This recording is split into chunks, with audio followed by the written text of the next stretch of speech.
Hey guys, Dark Desert Highway here, and today we're going to talk about the many mistakes of Saul.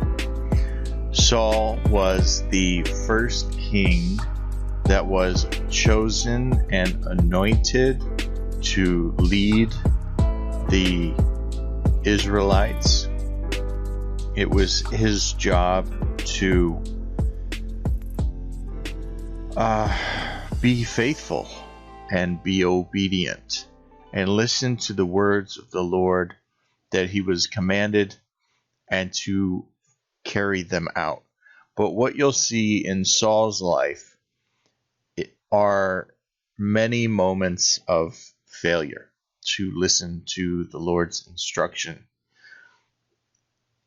So let's go ahead and start. We're going to read a few chapters today, and we're going to highlight most of the mistakes of Saul. In 1 Samuel chapter 13, we're going to do 1 through 14. Saul was 30 years old when he became king, and he reigned 42 years over Israel. He chose 3,000 men from Israel for himself. 2,000 were with Saul at Michmash and in Bethel's hill country, and 1,000 were with Jonathan in Gibeah of Benjamin. He sent the rest of his troops away, each to his own tent. Jonathan attacked the Philistine garrison in Gibeah, and the Philistines heard about it. So Saul blew the ram's horn throughout all the land, saying, "Let the Hebrews hear." And all Israel heard the news. Saul has attacked the Philistine garrison, and Israel is now repulsive to the Philistines. Then the troops were summoned to join Saul at Gilgal. The Philistines also gathered to fight against Israel, 3,000 chariots, 6,000 horsemen, and troops as numerous as the sands on the seashore. Then he went up and camped at Michmash, east of Bethaven. The men of Israel saw that they were in trouble because the troops were in a difficult situation. They hid in caves, in thickets, among rocks, and in holes and cisterns. Some Hebrews even crossed the Jordan to the land of Gad and Gilead. Saul, however, was still at Gilgal, and all his troops were gripped with fear. He waited 7 days for the appointed time that Samuel had set, but Samuel didn't come to Gilgal, and the troops were deserting him. So he was supposed to wait for Samuel to offer the offering. But instead, this is where he makes his mistake. In verse 9.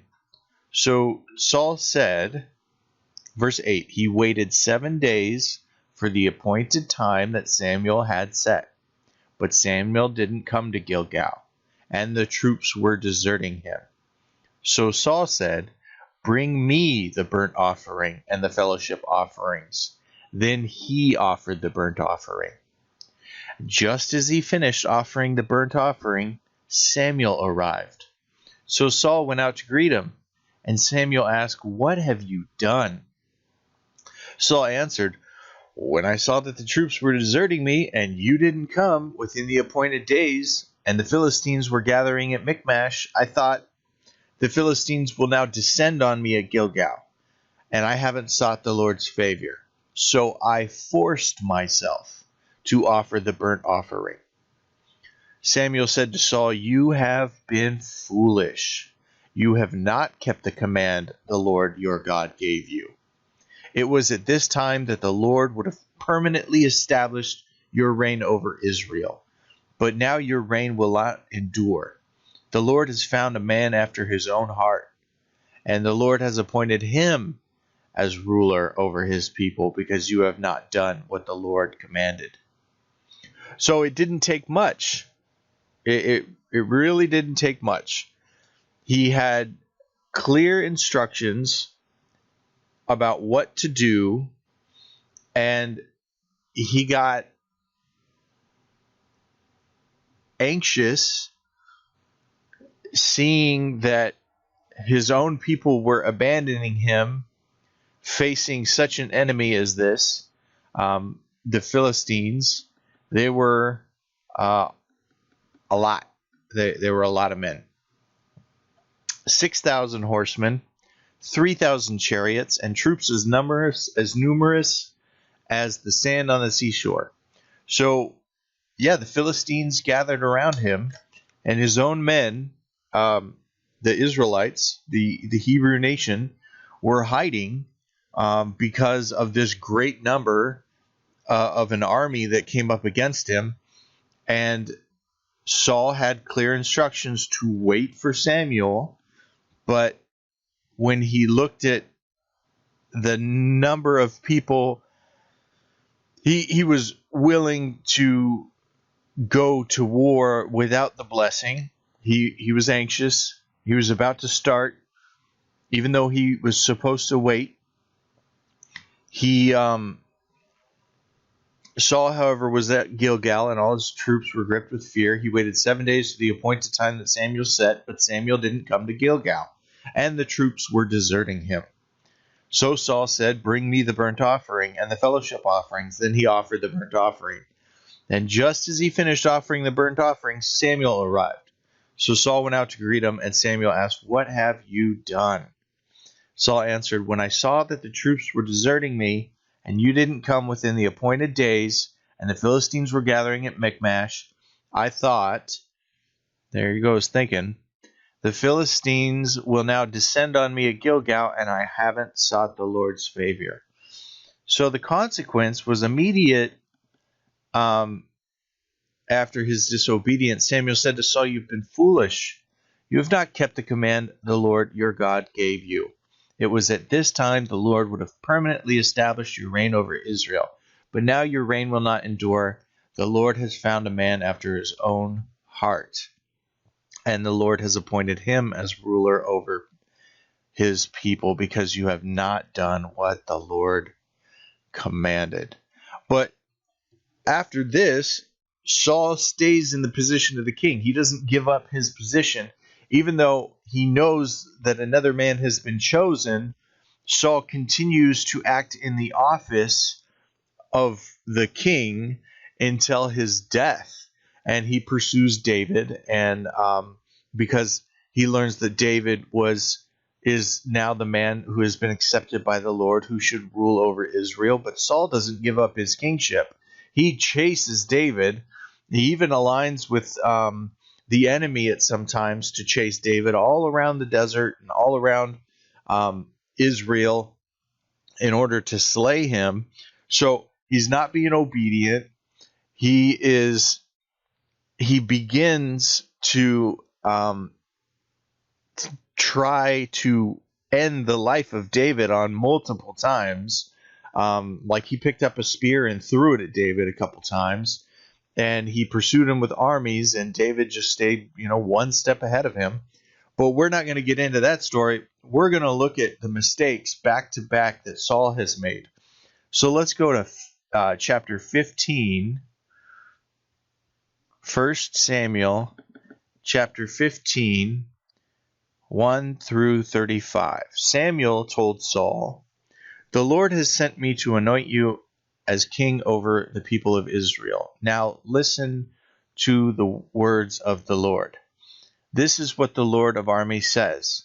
I have witnessed what the Amalekites did to the Israelites when they opposed them along the way as they were coming out of Egypt. Now, go and attack the Amalekites and completely destroy everything they have. Do not spare them. Kill men and women, infants and nursing babies, oxen and sheep, camels and donkeys." So that was the command. Then Saul summoned the troops and counted them at Telaim, 200,000 foot soldiers and 10,000 men from Judah. Saul came to the city of Amalek and set up an ambush in the Wadi. He warned the Kenites, "Since you showed kindness to all the Israelites when they came out of Egypt, go on and leave. Get away from the Amalekites, or I'll sweep you away with them." So the Kenites withdrew from the Amalekites.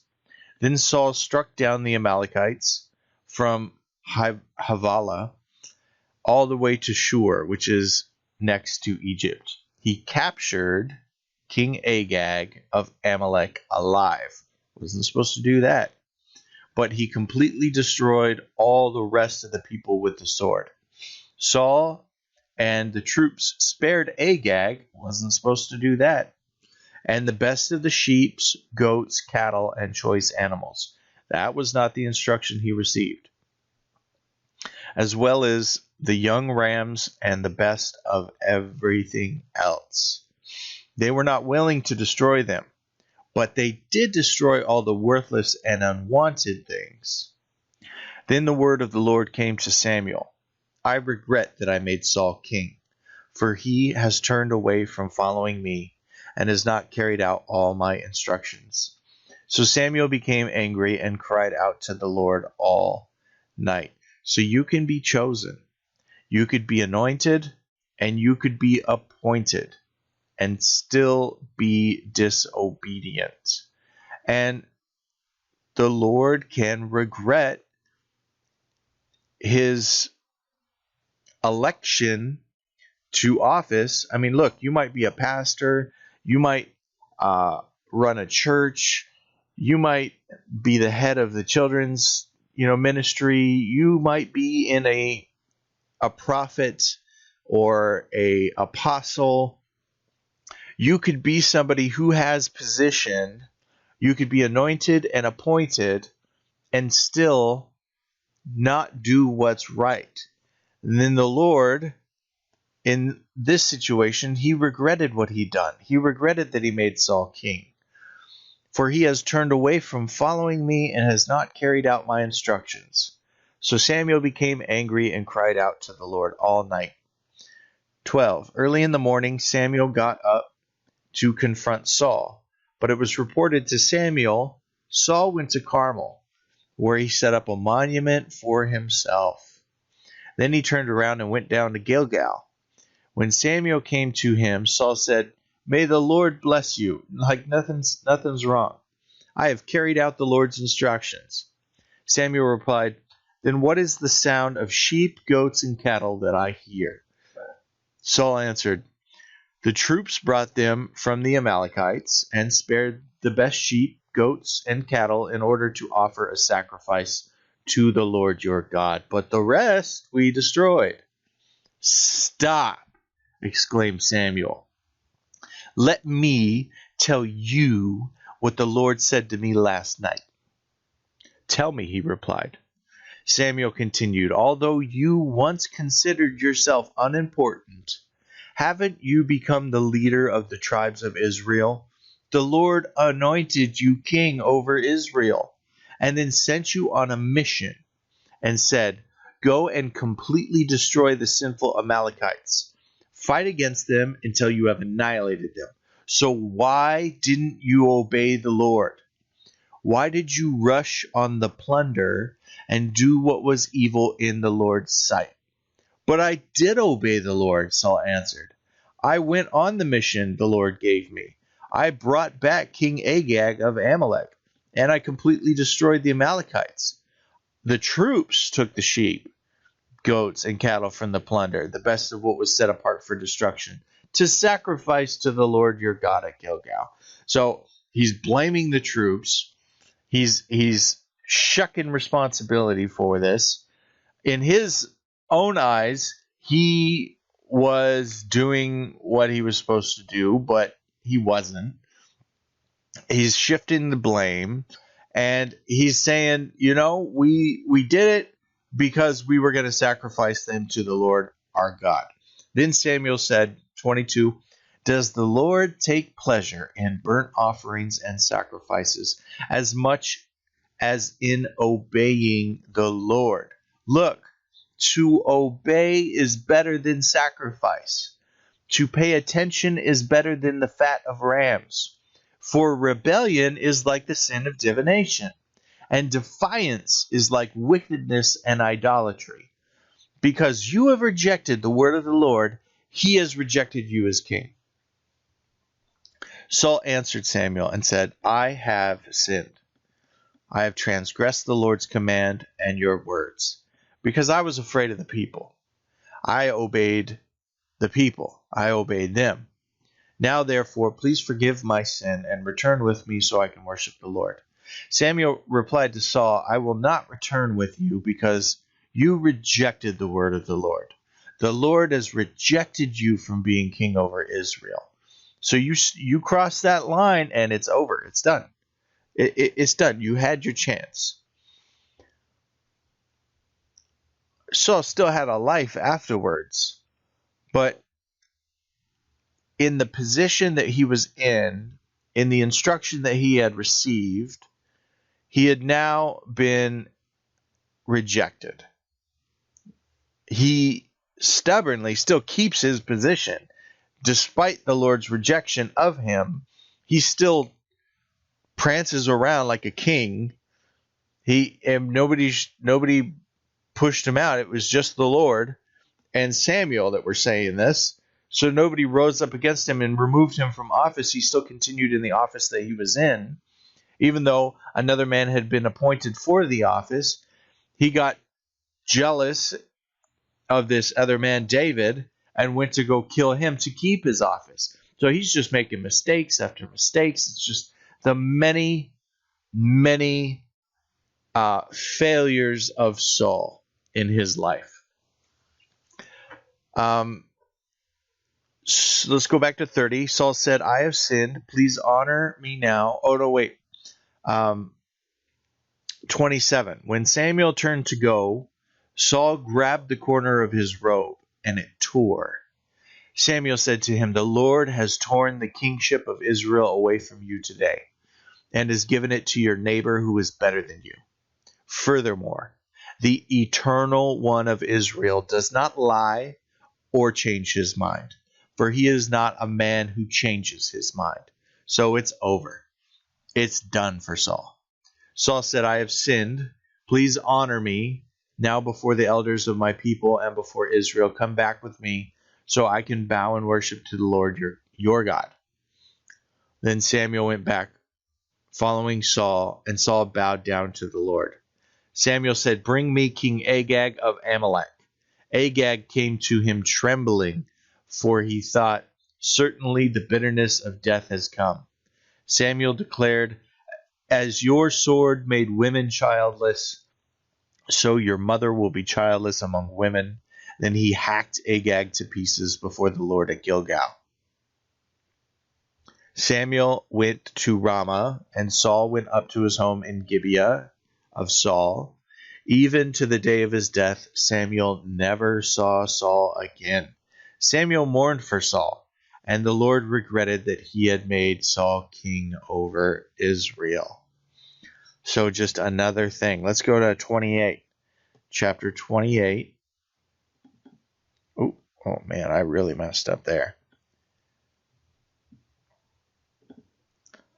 28, 1 through 25. So time had passed, and here is another story of another failure of Saul.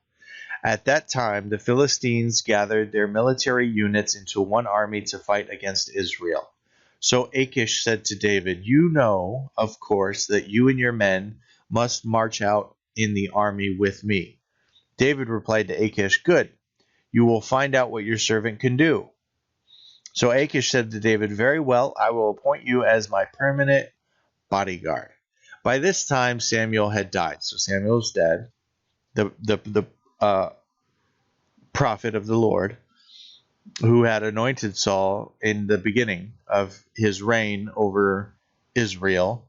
By this time, Samuel had died, and all Israel had mourned for him and buried him in Ramah, his city. And Saul had removed the mediums and the spiritists from the land. So there was no palm readers, there was no soothsayers, and those who communicate with demons in order to gain extra abilities, witchcraft basically. Saul had removed the mediums and the spiritists from the land. The Philistines gathered and camped at Shunem. So Saul gathered all Israel and camped at Gilboa. The Philistines gathered and camped at Shunem. Saul gathered all Israel and camped at Gilboa. So there's about to be another battle. When Saul saw the Philistine camp, he was afraid, and his heart pounded. He inquired of the Lord, but the Lord did not answer him in dreams or by the Urim or by the prophets. So at this point, his relationship is badly damaged between him and the Lord. The relationship has taken on a place to where the Lord is not even going to answer him. He's so done with Saul. He's so done with the disobedience.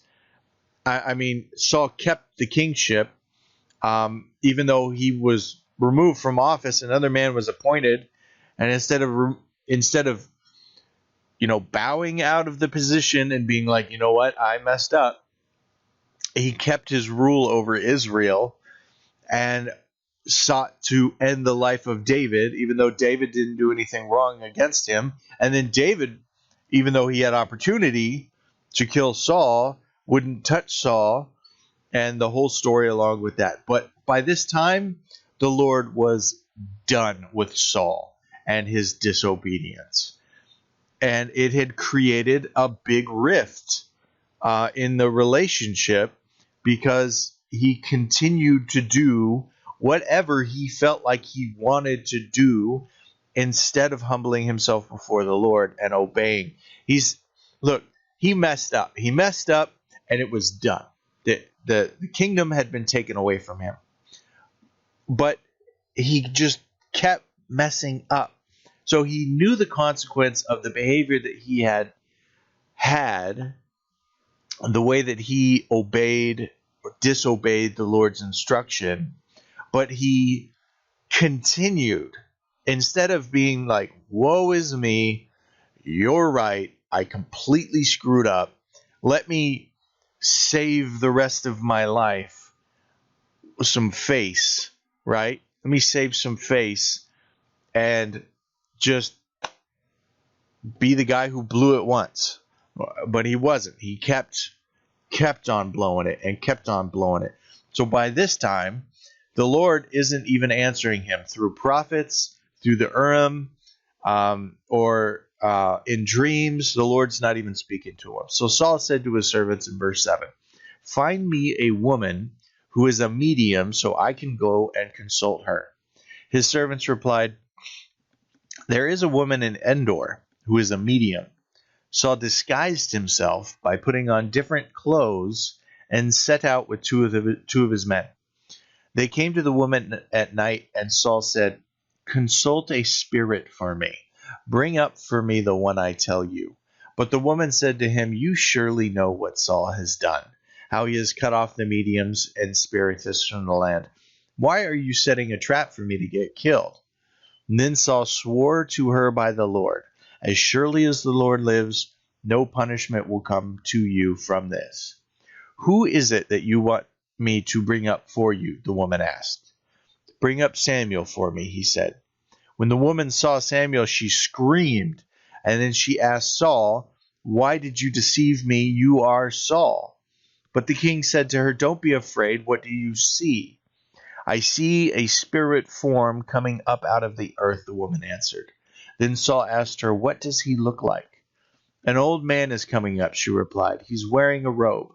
Then Saul knew that it was Samuel, and he knelt low with his face to the ground and paid homage. So now, because he can't get a word from the Lord, listen to this, he goes to demons.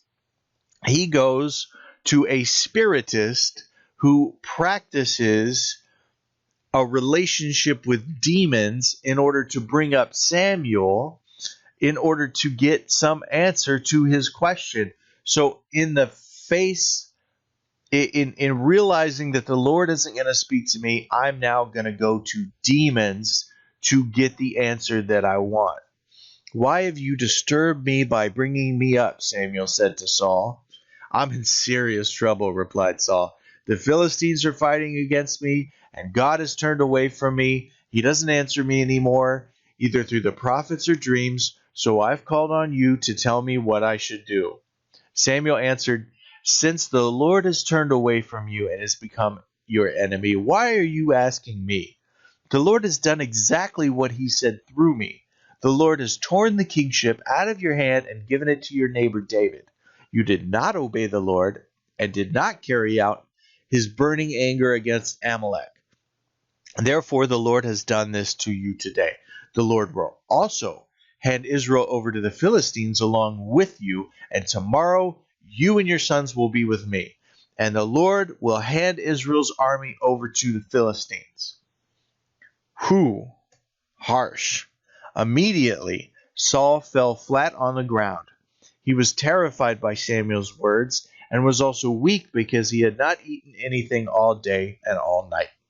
The woman came over to Saul, and she saw that he was terrified and said to him, "Look, your servant has obeyed you. I took my life in my hands and did what you told me to do. Now please listen to your servant. Let me set some food in front of you. Eat it. It will give you strength so that you can go on your way." He refused, saying, "I won't eat." But when his servants and the woman urged him, he listened to them. He got up off the ground and sat on the bed. The woman had a fattened calf at her house. She quickly slaughtered it. She took also flour and kneaded it and baked unleavened bread. She served it to Saul and his servants, and they ate. Afterwards, they got up and left that night. Now comes time for the death of Saul. A life of disobedience, and his death is fulfilled after what Samuel had prophesied when he went to a spiritist to basically talk to demons because the Lord wasn't answering him. 31, 1 through 13. The Philistines fought against Israel, and Israel's men fled from them and were killed on Mount Gilboa. The Philistines pursued Saul and his sons and killed his sons, Jonathan, Abinadab, and Malchishua. When the battle intensified against Saul, the archers found him and severely wounded him. Then Saul said to his armor-bearer, "Draw your sword and run me through with it, or these uncircumcised men will come and run me through and torture me." But his armor-bearer would not do it because he was terrified. Then Saul took his sword and fell on it. When his armor-bearer saw that Saul was dead, he also fell on his own sword and died with him. So on that day, Saul died together with his 3 sons, his armor-bearer, and all his men.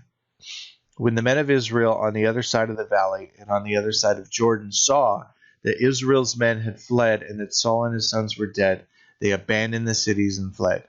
So the Philistines came and settled in them.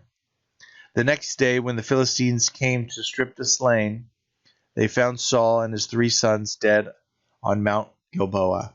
They cut off Saul's head, stripped him of his armor, and sent messengers throughout the land of the Philistines to spread the good news. In the temple of their idols and among the people, then they put his armor, to spread the good news in the temples of their idols and among the people. Then they put the armor in the temple of the Ashtoreth and hung his body on the wall of Bethshan. When the residents of Jabesh Gilead heard what the Philistines had done to Saul, all their brave men set out, journeyed all night, and retrieved the body of Saul and the body of his sons from the wall of Bethshan. When they arrived at Jabesh, they burned the bodies there. Afterward, they took their bones and buried them under the tamarisk tree in Jabesh and fasted for 7 days. So, it makes me feel like, you're looking back on my life, I've blown it. I've completely blown it.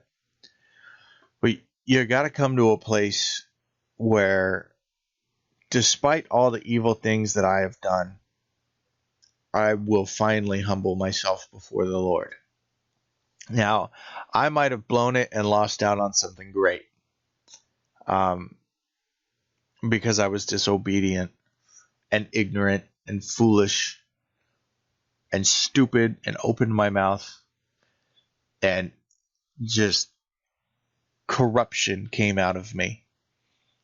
You know, when you have a great opportunity to be appointed to a position in regarding the things of the Lord, like church or something else, missionary, ministry, we have to submit ourselves to the Lord. We have to follow instruction. We have to humble ourselves, and we have to do what we're instructed to do in order to fulfill what God wants for us and for his people. So those were the many faults of Saul. And I look at Saul's life, and you can learn, because the Bible has somebody who completely just blew it. So let's learn from him. And when we get an opportunity to do something for the Lord, or we're appointed to a position, let's fulfill that position with our whole heart and be obedient. And that's it for today. So I'll see you next time.